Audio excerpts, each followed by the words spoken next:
Hey, couch potatoes. Welcome to another episode of On the Sofa with me, your girl, Lil Sonya. Come in, take a seat, and let's get the conversation started.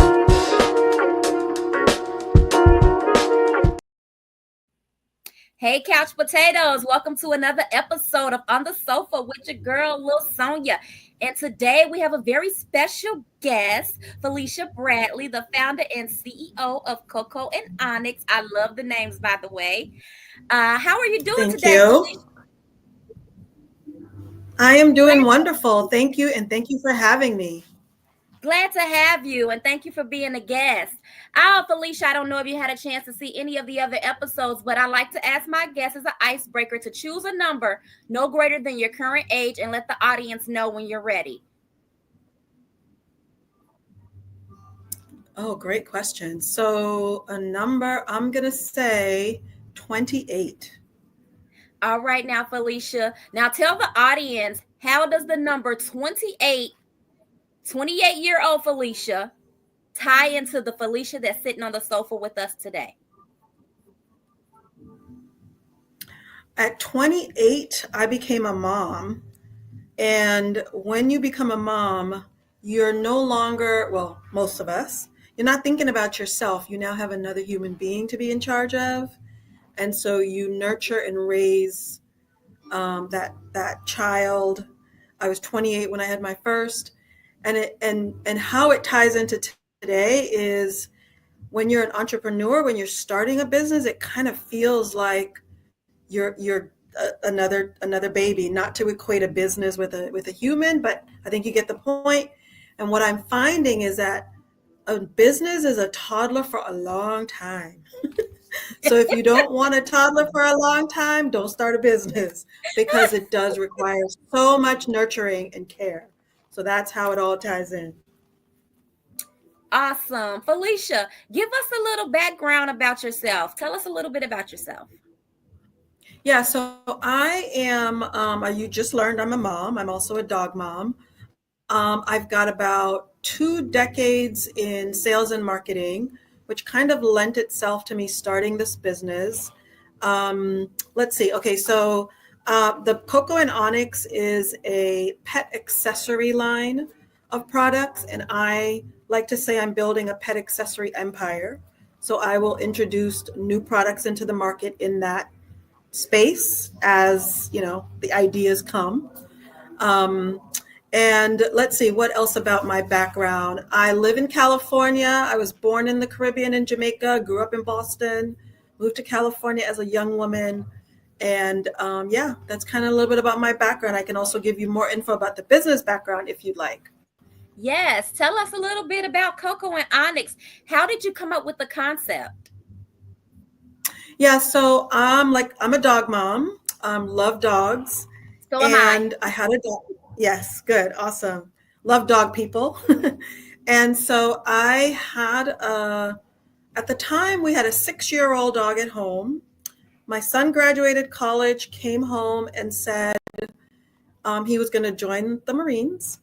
And I was like, huh, okay. So right before he left, he rescued a Rottweiler. He called and he said, Mom, she needs a home. I said, absolutely not, because we already had a dog. And the other thing, too, was I was most of my life afraid of Rottweilers. They have a reputation, right? Yeah. And I'm going to come back to that. But they had a reputation. So a part of me was kind of anxious about bringing in a dog that for most of my life I'd been fearful of. And so he sent a picture. I told my husband, I said, go check this out. This sounds shady. Go check it out. So needless to say, she came home because once I saw the photo, she was 4 months old, super cute. So I'm going to make a really long story short. When she came to us, we were told she could be 100 pounds. And she fit into the family beautifully. So we were like, okay, I'm going to go to puppy class. My husband signed us up for puppy class, which I hadn't gone to before, never before. We just figured it out with our other dogs, right? And the class was called Train the Human, which I think is really important for when you have animals to take care of, because it's you that needs most of the training. so that you can train them, right? So in train the human class, I needed something to put my all my stuff in, the treats, the whole thing, and I was using an old Coach bag, like took a bag and was using it and calling it my treat purse, and but it didn't have all the functions.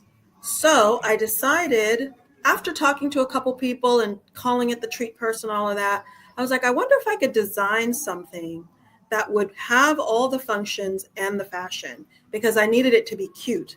A lot of the things that are available were not cute. And I also Cocoa and Onyx really is about designing products for people, because the pets don't care. Pets don't care what the bag looks like. They don't care where the treats are coming from. It's for our convenience and our style. So that's kind of how it came about. I started with one product. I have designed now two. I've got the bags, I've got the leashes, and continuing to expand in that space. And then the other really important thing, I think, so for the listening audience, is one of the reasons that I designed this product the way that I designed it with all the features is I have everything in one place. I feel organized and more in control for walking two big dogs, because their safety is, and safety of everyone around me, is of the utmost importance. So that's the other reason that I'm obsessed with this product. It's been received. People love this product. And so in addition to it being beautiful, it's functional and useful. Tell us a little bit about some of the features of the product. Okay.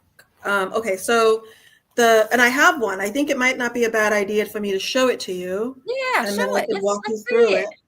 Okay. So this is one of the colors. You can see, Oh, I right? like It's that. your, right. Super cute. It's a saddle shape. It's got the Cocoa and Onyx logo stripes in the very front. And then when you turn it around, there is this keyhole where you can dispense your poop The bags. poop bags. Dispenser, right? That And is you can't, adorable. right? And you can't, I mean, it's discreet on purpose. You wouldn't know just looking at the front of the purse. Okay, so then when you open it Yeah. up, what what's in here are compartments for everything. It's pretty stuffed right now because all my stuff is in there. But there's a compartment for my phone and my wallet. There's a center wallet with a zipper, so that if you don't want to carry a big old wallet, you can just throw your stuff in there and keeps it safe. There's another compartment in the front where you can put more stuff. And then in the very front of knocking everything over here.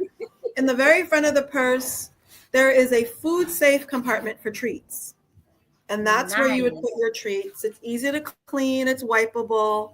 There's no plastics. That was the other reason I developed it the way I did, is the Coach purse that I was using it had fabric, right? So Mhm. you throw treats in there, you're making a mess. So this allows you to have a place where there's no plastics. You can put the treats in there with or without a Ziploc bag. And then you get a really cute functional product that you can use with or without your dog for your vet visits, etc. And then the strap, and it's all leather on the trim. The strap is leather. I put the logo on the strap, Oh, as well as like in the front, you can see the logo there. yeah. And then it's a broad strap, and it's custom cotton webbing. So that's one style, and then there's also one other style. And how much does something like that retail price for? Yeah, so online you can purchase this bag for $135, and I'll give Nice. your listening audience a coupon code as well. And then the Nice. square leather one, that's all leather, similar, all the functions are the same. That one is on for $150. Your idea is brilliant. I don't think a lot of our listeners, if you're not dog moms or have pets, how essential it is to have a bag that you pack, like you said, to go to the vet, Right, to go right, on your walks to the park. All of right. those things are well needed. I find myself like having a diaper bag Yeah, when I'm yeah, taking my dog to the vet because I need everything. right, exactly.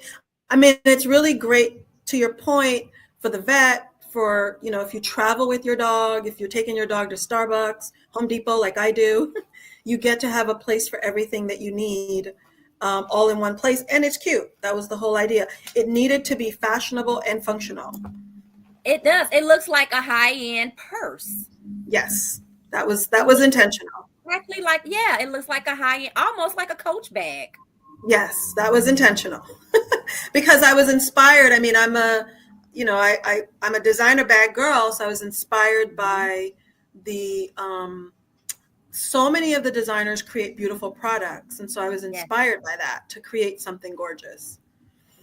So how was starting up the business for you?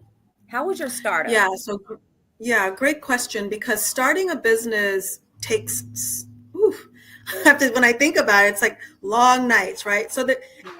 in doing all of the legalities and getting an LLC and all that stuff, that to me is not even the hard part. The hard part really comes when you're trying to get, manufacturing and sourcing and all those things.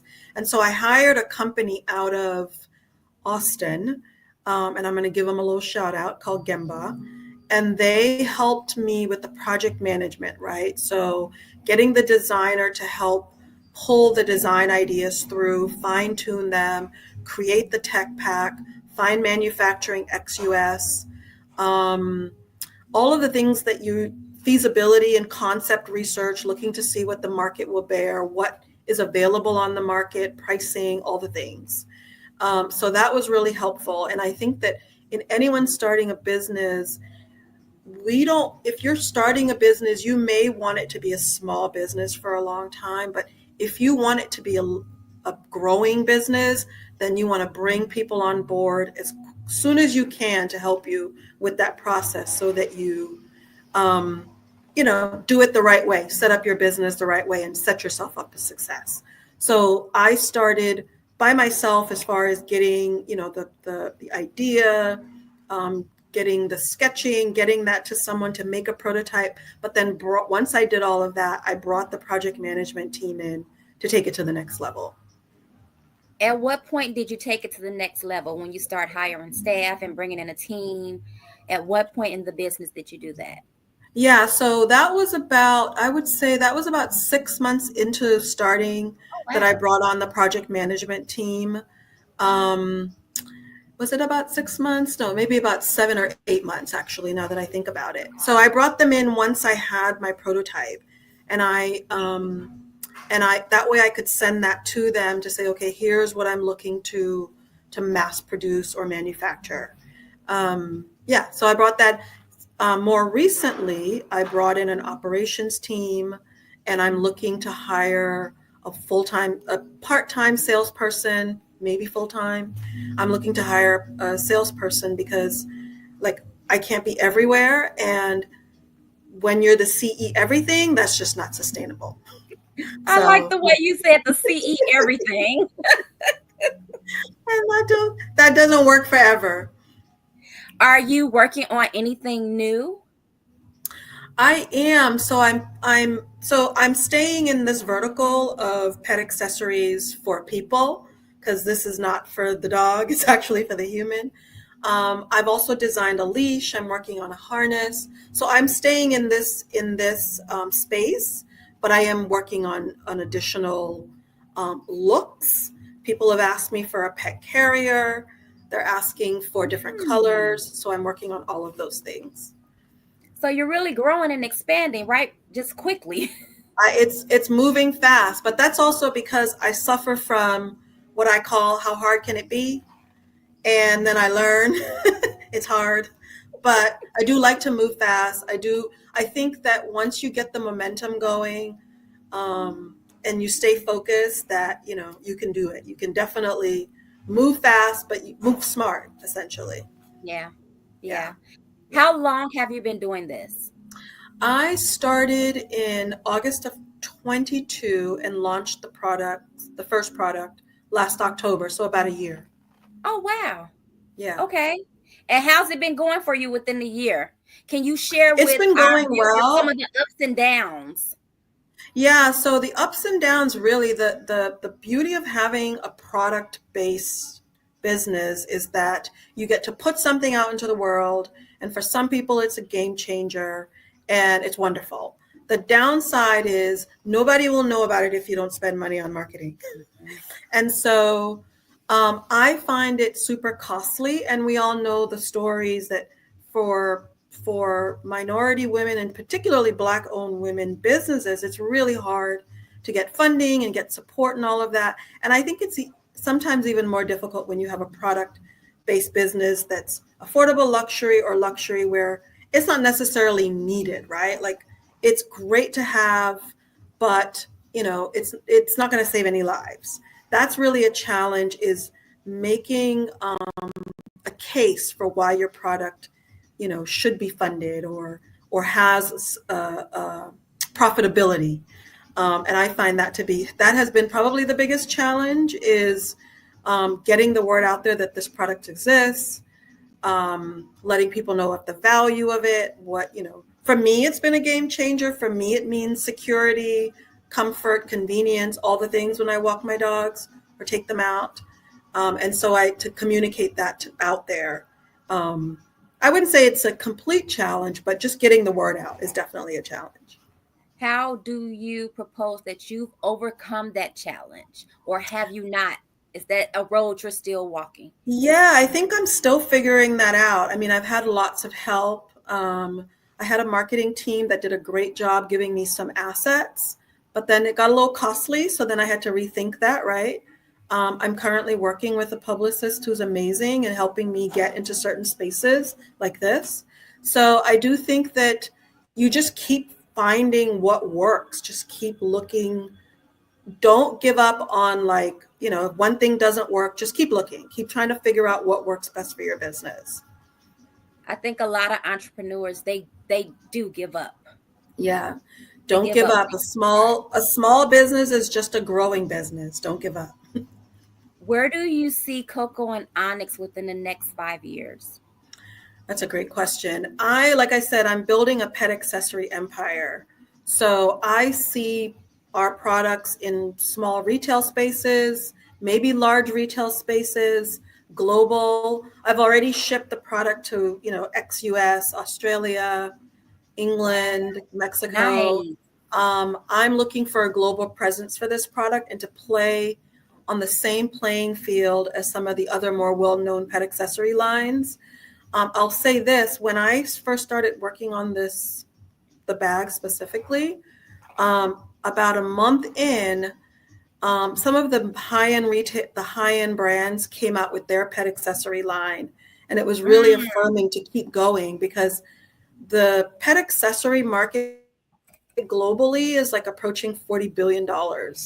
And the luxury handbag, or even affordable luxury handbag business, is approaching $50 billion. So there's definitely room in there for Cocoa and Onyx products. Wow. I did not know that Yes. was such a growing market Yes. into Because the everybody has billions. dogs. Right. Yes, yes. Yes. Especially with like the little outfits and the shoes. Like I went Super. crazy when my baby was a pup. I have a chocolate lab, so he's big now. But Yeah. when he was a pup, I went crazy. I can't even account for the amount of money I spent. Oh, yeah. I mean, they're our babies. So we go there. And what's the breed of your other dog? He's a American Staffordshire Terrier Mastiff mix. Oh, he's big So he's too. 70 pounds, and Anya, the Rottweiler, is 80 pounds. So I walk 150 pounds, and I do a tandem leash. So I have them on one leash. Okay. That's Yeah. a workout for you. It is. It definitely, they be trying to walk me sometimes. I got to slow them That's like down. weight training. For real. Yes. They do be trying to So walk me. let's double back, because you said you had a story for us about the Rottweiler experience. Yeah. Oh, I shared a little bit of it. I was afraid of Rottweilers growing up. And when my son rescued her, brought her home, I was like, how am I going to do this? Like, how am I going to get comfortable enough to be able to train this dog? So I did get into it a little bit, but yeah, that was the the thing about getting a second dog in our home really forced me to figure out what to do, which also then forced me into this space of creating accessories for so that I could be comfortable, right? And I could help with behavioral modification for a Rottweiler. Because again, I think because they have a reputation. And the other point I wanted to make, this is the bigger point about when you have bully dogs in the state of California, and maybe across, other states as well across the country, bully breeds are ending up in shelters far more often because people don't know how to train them. And when one thing goes wrong, it's the dog that's going. It's not, it's like if a dog bites someone or attacks another dog or whatever, that's the kind of situation where they might end up in a shelter. So for me, it was super important to make sure that I knew how to manage those two dogs out in the public space. Was it hard integrating them together? Not at all. The Amstaff breed is very warm and friendly. They're super nice. They're great dogs. So he adjusted really quickly. And because she was a pup, she just kind of flew in with him. Now Gotcha. she's in charge. She's in charge. He lets her do whatever she wants to do, but except when they're playing and he steals her ball and then he won't give it back and then the playing's over. Oh, wow. But no, they've done extremely well together. Awesome. Is this a family business or is this just your baby? This is my baby with my husband's help. Okay. My I have two boys. One's uh, not at home and the other one's at home, and they're like, "Yeah, mom, that's all you." so, so I have to pull them in, like, I need you to help me with something, but no, it's all me. It is a Felicia family business. Got it. Yeah. Got it. So, do you manufacture your products in the US or do you outsource? They are manufactured in India at the moment, Okay. and I chose that factory because they currently make or manufacture bags for other Okay. affordable luxury lines, and so I didn't have to. You don't have to give as much instruction. You can say this is what I'm looking for, and you can get it done. So I chose that factory because of that reason. And for the viewers who want to know, how did you come up with choosing this factory? Did you do the research on your own or is that something your team came up with? Yeah, this was something I definitely got help with from the team out of Austin. Okay. They gave me a list of folks to send the tech pack to. So the tech pack is essentially the blueprint for manufacturing, right? So this strap is this length, this buckle goes here, this rivet goes here, all of the details of the design. Um, they were the ones who provided me with the list of manufacturers, sent the tech pack to four, and this particular one won that race. Awesome. Yeah. Awesome.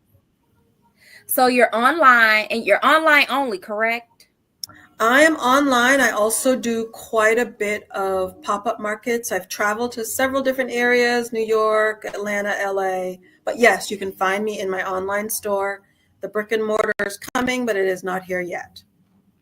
And what advice do you have for young ladies and young men that are trying to get their foot into entrepreneurship and start a business other than just getting an LLC? Because everyone just thinks, oh, I got my LLC, but I'm sure it's so much more to it.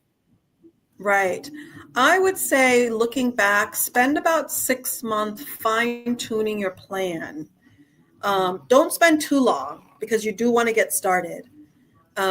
Spend about 6 months fine-tuning your plan, getting all your ducks in a row, saving your money. Don't listen to anybody who tells you you don't need money. You do need money.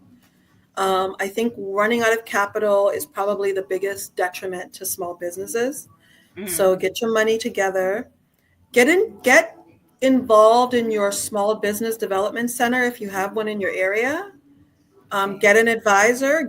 Find someone who has started the business that you want to start, perhaps, so that they can advise you on the steps to take, pitfalls, etc. And then get focused Shut out the noise, don't listen to the naysayers, and go. And keep that noise at bay because there's going to be so much noise coming at you, distractions. The world is noisy, your family is noisy, your friends are noisy. There's just a lot going on all the time. And it requires so much grit and time that you want to make sure that you're willing to sacrifice that and then go do your thing.